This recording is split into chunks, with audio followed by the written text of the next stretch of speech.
வணக்கம் நண்பர்களே. இன்னைக்கு ஆடிப்பெருக்குன்றதுனால நம்ம பார்க்க போகிற ஆன்மீக தகவல் ஆடிப்பெருக்கு பற்றி. ஆடிப்பெருக்கு என்பது இயற்கை மனித குலத்திற்கு அளித்த கொடைகளில் ஒன்றான நீரின் உயிர் வாழும் பண்புகளை போற்றுகிறது.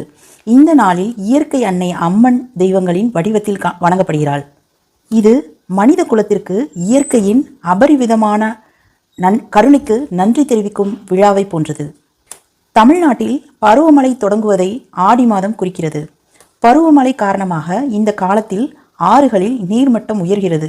எனவே ஆடி மாதம் விதைகளை வேர்விட்டு விதைத்தல், நடுதல் மற்றும் பிற வகையான தாவரங்களுக்கு சாதகமானது. எனவே இயற்கைக்கு நன்றி தெரிவிக்கவும் காவிரி நதிக்கு நன்றி தெரிவிக்கவும் ஆடிப்பெருக்கு கொண்டாடப்படுகிறது. மேலும் தமிழகத்தின் அனைத்து வற்றாத நதி ஆதாரங்களும் ஏரிகள் உட்பட வழிபடப்படுகின்றன. இது தமிழ்நாட்டில் கொண்டாடப்படும் ஒரு சிறப்பு விழாவாகவும் தென்னிந்தியா தனித்துவமான நிகழ்வாகவும் உள்ளது.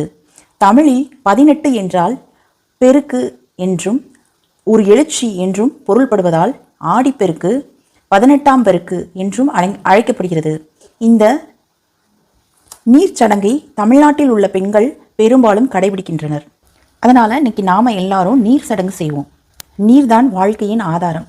எனவே அதை நினைவுபடுத்த நாம் இந்த நீர் சடங்கை அனுசரிக்கலாம். பெரும்பாலும் இது குளத்துலேயோ ஆற்றுலையோ சென்று தான் வழிபடணும். ஆனால் நம்ம வீட்டில் இருந்து குடிநீர் தொட்டிகளில் அம்மனை அழைத்து தீபம் ஏற்றி வழிபடலாம். அதனால் குடிநீர் பாத்திரம், அதே மாதிரி தண்ணி வர்ற குழாய், அங்கெல்லாம் நம்ம இன்றைக்கி மஞ்சள் வச்சு பொட்டு வச்சு அபிராமியை நினச்சி வழிபடலாம்.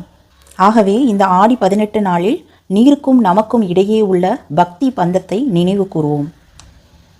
நாளைக்கு வேறொரு ஆன்மீக தகவலோடு மீண்டும் சந்திப்போம். நன்றி, வணக்கம்.